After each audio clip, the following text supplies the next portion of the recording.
कंचनपुर नगर में एक बुढ़िया रहती थी। उस बुढ़िया के 7 बेटे थे। सभी का विवाह हो चुका था। 6 बड़े बेटे तो काम करते थे, लेकिन 7वां बेटा अभी कोई काम नहीं करता था। सुबह उठकर स्नान आदि से निवृत्त होकर 6 बेटे रसोई में बैठकर भोजन करते और फिर अपने अपने काम पर चले जाते थे। बुढ़िया उन बेटों को अपने हाथ से खीर, पूड़ी, हलवा आदि पकवान बनाकर खिलाती थी। 7वां बेटा धूप निकलने पर बिस्तर से उठता था, फिर स्नान करके भोजन के लिए रसोई में जाता था। बुढ़िया दूसरे बेटों का बचा खाना एक थाली में रखकर उसे दे देती थी। 7वां बेटा उसी भोजन को खुश होकर खा लेता था। भोजन करके वह घर से निकल जाता और अपने दोस्तों के साथ घूमता फिरता। इस तरह मौज मस्ती में उसके दिन व्यतीत हो रहे थे। उसकी पत्नी बार बार उससे कोई काम करने के लिए कहती थी, लेकिन वह हंसकर कहता था, अरे तुम बार बार क्यों कहती हो? कितने मज़े से दिन गुजर रहे हैं। माँ कितने बढ़िया बढ़िया पकवान बनाकर खिलाती है। तब उसकी पत्नी क्रोधित होकर कहती, माँ तुम्हें बढ़िया बढ़िया पकवान बनाकर नहीं खिलाती, बल्कि सबका झूठा भोजन खिलाती हैं। यदि तुम्हें मेरी बात पर विश्वास ना हो तो किसी दिन छिपकर स्वयं अपनी आँखों से देख लेना। अपनी पत्नी की बात पर उसे विश्वास ना था, लेकिन एक दिन इस बात की सच्चाई जानने का निर्णय करके वह सिरदर्द का बहाना बनाकर एक चादर ओढ़कर रसोई घर में ही सो गया। थोड़ी देर के बाद उसकी माँ ने अपने बेटों को खीर, पूरी, हलवा आदि बनाकर खिलाए। भोजन करके वे अपने काम पर चले गए। उनके जाने के बाद बुढ़िया ने उनकी थाली में बचे हुए भोजन को एक थाली में रखा। फिर बुढ़िया ने 7वें बेटे को भोजन करने के लिए कहा। उसने चादर के नीचे से सब कुछ देख लिया था।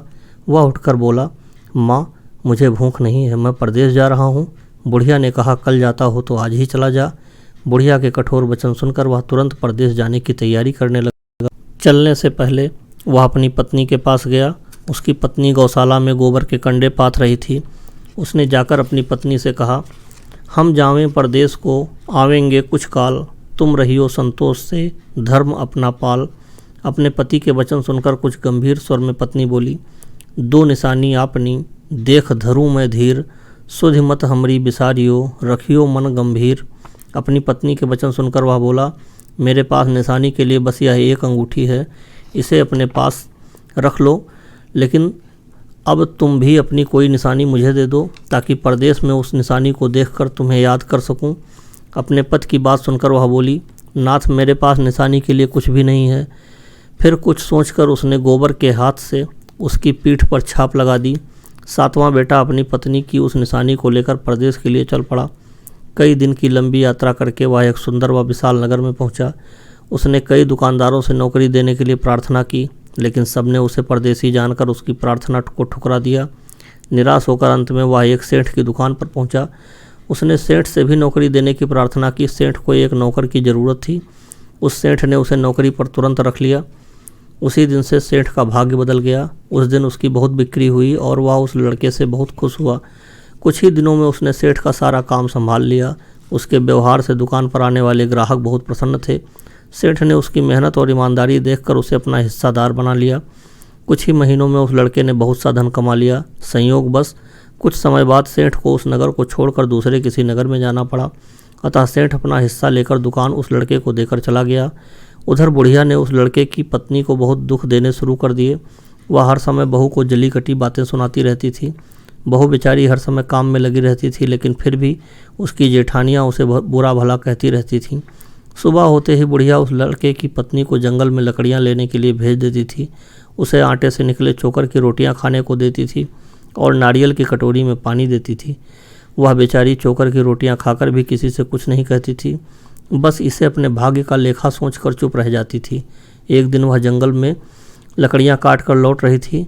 उस रास्ते पर संतोषी माता का मंदिर था। उस मंदिर के पास लकड़ियों का गट्ठर जमीन पर रख वह कुछ देर आराम करने के लिए वहाँ रुकी। मंदिर में उसने बहुत सी स्त्रियों को पूजा करते देखा तो पूछा, आप सब किसकी पूजा कर रही हैं? इस पूजा से क्या पुण्य मिलता है? एक स्त्री ने उसे बताया, हम सब संतोषी माता का व्रत करके उनकी पूजा कर रही हैं। संतोषी माता की पूजा करने से धन संपत्ति से भंडार भर जाते हैं, निर्धनता दूर होती है, परिवार में सभी सुख शांति से रहते हैं, लड़कियों का शीघ्र विवाह होता है और उन्हें सुयोग्य वर मिलता है, व्यवसाय में लाभ होता है, निसंतान के घर में संतान होती है, पति अगर परदेश गया हो तो संतोषी माता की अनुकंपा से शीघ्र घर लौटता है, न्यायालय में कोई मुकदमा चल रहा हो तो उसमें जीत होती है, धन संपत्ति में बढ़ोतरी होती है, पारिवारिक क्लेश नष्ट होता है, व्रत करने वाले स्त्री पुरुषों को संतोष मिलता है, सभी मनोकामनाएं पूरी होती हैं। स्त्रियों से संतोषी माता के व्रत में इतना सुनकर उसने व्रत करने की विधि भी पूछी। तब एक बूढ़ी स्त्री ने उसे बताया, संतोषी माता का व्रत करके गुड़ और चने का प्रसाद बांटकर स्वयं भी प्रसाद ग्रहण करना कभी नहीं भूलना। संतोषी माता गुड़ और चने से की गई पूजा से प्रसन्न होती हैं। संतोषी माता का व्रत शुक्रवार को ही किया जाता है। शुक्रवार को सूर्योदय से पूर्व उठकर स्नान आदि से निवृत्त होकर संतोषी माता के मंदिर में जाकर पूजा करके व्रत कथा सुननी चाहिए। मंदिर न जा सको तो घर के किसी कमरे में संतोषी माता की मूर्ति या चित्र रखकर छोटा सा मंदिर बनाकर पूजा करनी चाहिए। व्रत करने वाले को उस दिन कोई भी खट्टी चीज़ नहीं खाना चाहिए। घर में भी किसी को खट्टी चीज़ नहीं खानी चाहिए। संतोषी माता के व्रत के बारे में सभी बातें पूछकर 7वें बेटे की बहू ने मन में निश्चय किया, आज सारी लकड़ियाँ बेचकर गुड़ और चने खरीद कर आने वाले शुक्रवार को संतोषी माता की पूजा अवश्य करूँगी। उसी दिन उसने लकड़ियाँ बेचकर गुड़ और चने खरीदे। शुक्रवार को सूर्योदय से पूर्व उठकर उसने स्नान आदि किया। फिर एक कलश में स्वच्छ व ताज़ा जल भरकर चने व गुड़ लेकर जंगल की ओर चल पड़ी। रास्ते में संतोषी माता के मंदिर में जाकर उसने संतोषी माता की विधिवत पूजा की और व्रत कथा सुनी।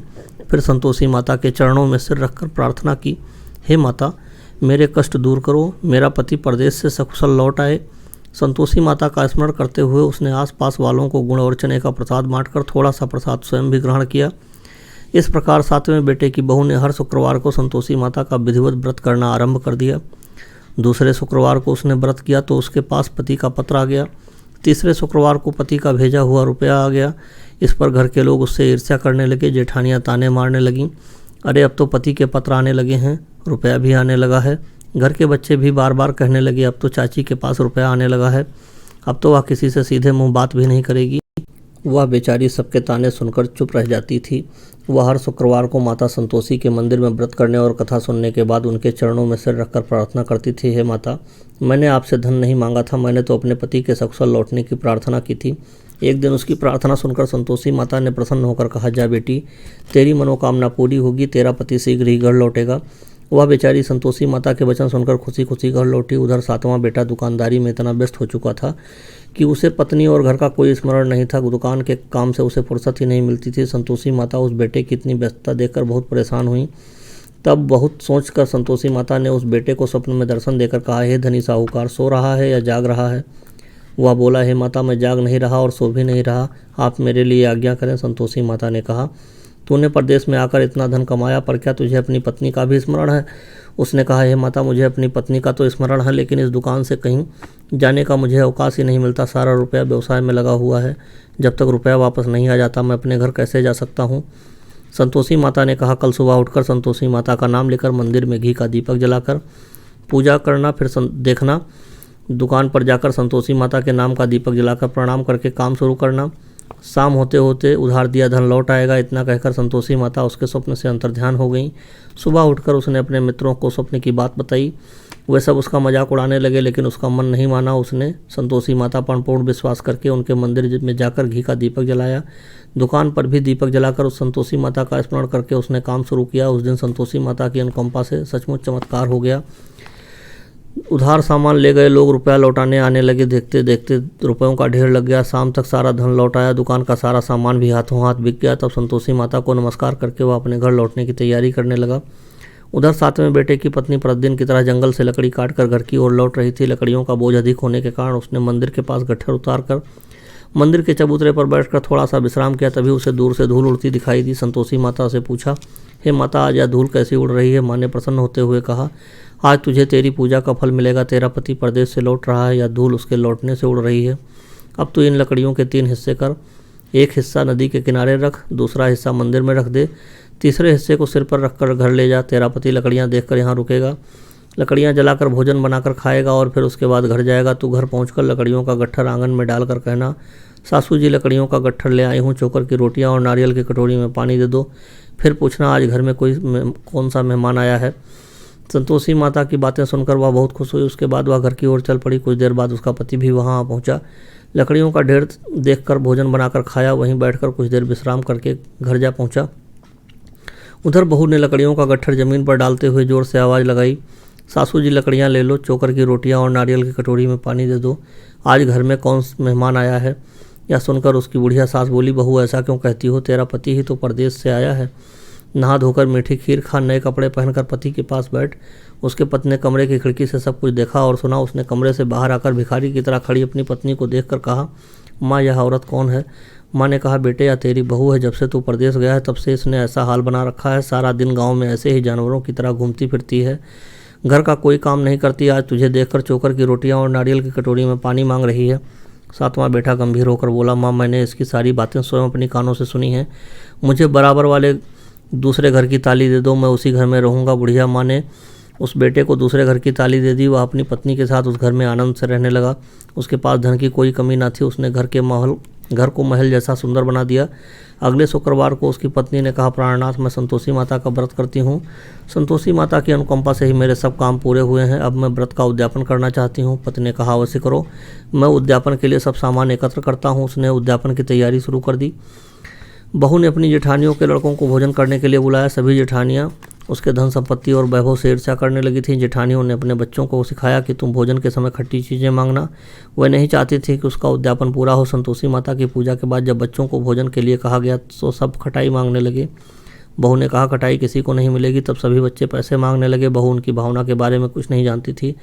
उसने बच्चों को पैसे दे दिए। बच्चे बाजार में गए और इमली लेकर खाने लगे। बच्चों को पैसे देने और इमली खाने से संतोषी माता क्रोधित हो गईं।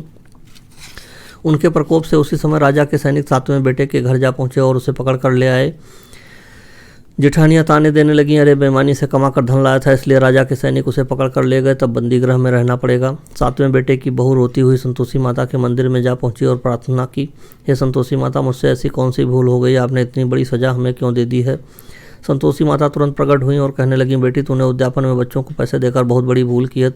उन पैसों से बच्चों ने खटाई खाकर तेरे व्रत को नष्ट किया है। बहू बोली, माँ मुझे क्षमा कर दो, मैं बच्चों की बातों में ऐसा भूल गई थी, अब मैं दोबारा उद्यापन करूंगी, कोई भूल नहीं करूंगी। संतोषी माता ने कहा, जब तू दोबारा विधिवत उद्यापन करेगी तो तेरी मनोकामना से पूरी होगी। मंदिर से घर लौटते हुए रास्ते में उसे उसका पति वापस आता हुआ मिल गया। बहू ने पूछा, राजा के सैनिक आपको क्यों पकड़ कर ले गए थे।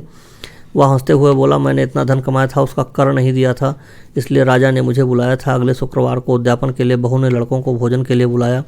उधर जेठानियों ने पुनः अपने लड़कों को भोजन में खटाई मांगने के लिए सिखा दिया। संतोषी माता की पूजा के बाद गुड़ और चने का प्रसाद बांटकर बहू ने स्वयं भी प्रसाद ग्रहण किया। बच्चों को जब भोजन के लिए बैठाया और खीर पूरी हलवा खाने के लिए दिया तो वे बोले, हमें खीर हलवा नहीं अच्छा लगता, हमें तो खट्टी चीज़ें खाने को दे दो। बहू ने कहा, किसी को खट्टी चीज़ खाने को नहीं मिलेगी और मैं तुम्हें पैसे भी नहीं दूंगी, खीर पूरी हलवा खाना है तो खाओ। बच्चे नहीं माने तो उसने उन बच्चों को भगाकर ब्राह्मणों के बच्चों को बुलाकर भोजन कराया। दक्षिणा में उन बच्चों को मीठे फल खाने को दिए। उसके उद्यापन से संतोषी माता बहुत प्रसन्न हुई। उनकी अनुकंपा से बहुत शीघ्र ही गर्भवती हुई। उसने एक सुंदर पुत्र को जन्म दिया। कुछ दिनों बाद संतोषी माता ने सोचा, मैंने इसके जीवन के सभी सुख दिए हैं, अब इसकी परीक्षा लेकर देखती हूँ। यह सोचकर संतोषी माता ने बुढ़िया का रूप धारण किया और लाठी टेकती हुई बहू के घर पहुंची। बुढ़िया के सारे शरीर पर मक्खियाँ भिनभिना रही थीं। उसे देख सभी मुँह सिकोड़ने लगे। बुढ़िया ने जाकर दरवाज़ा खटखटाया तो बहू की सास ने दरवाज़ा खोला और उसे देखते ही जोर से चिल्लाई, अरे लड़कों, इतनी गंदी बुढ़िया को भगाओ, मुझे तो ये कोई चुड़ैल नजर आती है, इसे भगाओ। लड़के उठकर भागे और उन्होंने अपने घर के दरवाजे और खिड़कियां बंद कर लिए। छोटी बहू बराबर वाले घर के खिड़की से उस बुढ़िया को देख रही थी। उसने दरवाज़ा खोला और बुढ़िया के पाँव छूकर अपने घर में ले गई। सास ने उसे रोका तो बहू बोली, आज तो खुशी का दिन है, मेरी संतोषी माता मेरे घर आई हैं। छोटी बहू का बेटा दूध पीने के लिए रो रहा था। बहू ने उसे दूध भी नहीं पिलाया और संतोषी माता की सेवा में व्यस्त हो गई। बुढ़िया सास क्रोध में बहू को बुरा भला कहने लगी। बहू बोली, सासू माँ, आज मेरी संतोषी माता मेरे घर आई हैं, इनका व्रत करने से ही मेरे घर में इतनी खुशियाँ आई हैं। इतना सुनते ही सब उस बुढ़िया के पास दौड़े हुए आए और उनके पाँव छूकर क्षमा मांगते हुए बोले, माँ हमें क्षमा कर दो, हमने आपको पहचानने में बहुत भूल की है, हम आपके व्रत की विधि नहीं जानते हैं माता, अब हम भी आपका व्रत किया करेंगे। उनकी प्रार्थना सुनकर बुढ़िया का रूप धारण किया संतोषी माता प्रसन्न हुई। उन्होंने संतोषी माता के व्रत की विधि बताई। व्रत की विधि जानकर संतोषी माता के व्रत करने से उन सबकी मनोकामनाएं भी पूरी हुई। बुढ़िया के सभी बेटों का व्यवसाय बढ़िया चलने लगा। संतोषी माता का व्रत करने और व्रत कथा सुनकर गुड़ और चने का प्रसाद खाने वालों की सभी मंगल कामनाएं संतोषी माता पूरी करती हैं। व्यवसाय में दिन दूनी रात चौगुनी तरक्की होती है। निसंतान स्त्रियों को पुत्र की प्राप्ति होती है। संतोषी माता का विधिवत व्रत करने वाली कुंवारी कन्याओं को मनचाहा सुंदर और सुयोग्य वर मिलता है। बोलिए संतोषी माता की जय।